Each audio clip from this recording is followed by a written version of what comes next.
So, akala talaga nila kapag nagtitindahan ka, paupo-upo ka na lang, chill na lang, ganun. Pero sobrang dami nilang hindi nakikita sa tubo natin na papiso-piso lamang na kinakagalitan pa nila kapag nga sisingilin natin. Ay, naghugot na naman yarn.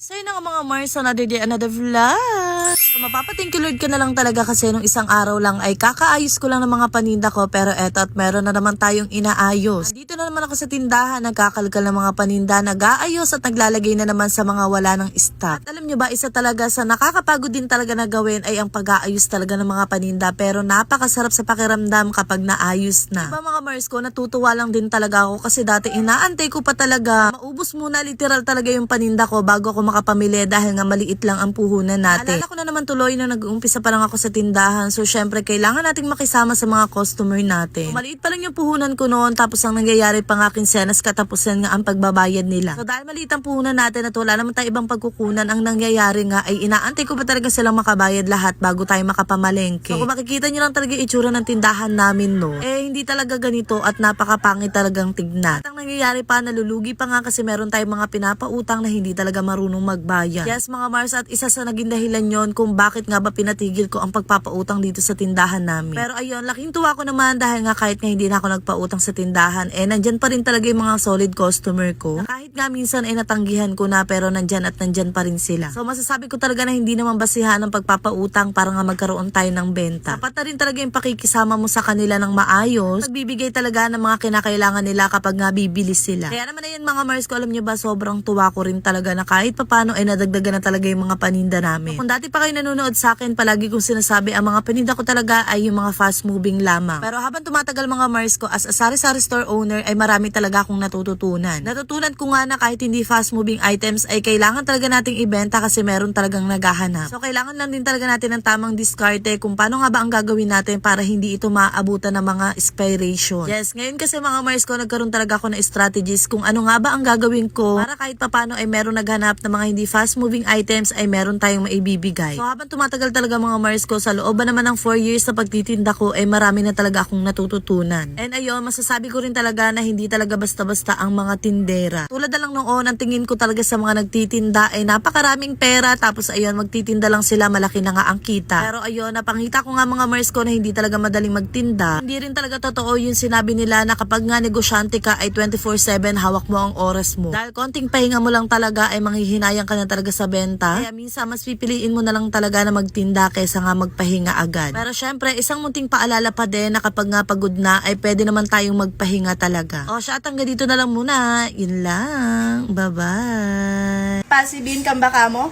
Bakit hindi mo subukan ang Piso Wi-Fi ng Share Wi-Fi? Basta may internet ka sa bahay, pwede ka nang kumita. Maglagay ka lang ng Share Wi-Fi, vending machine at automatic kang may kita araw-araw. Habang may nagko-connect, may pumapasok na income. Easy, diba? Check mo sa comment section kung paano maka-order ng sarili mong Piso Wi-Fi vending machine.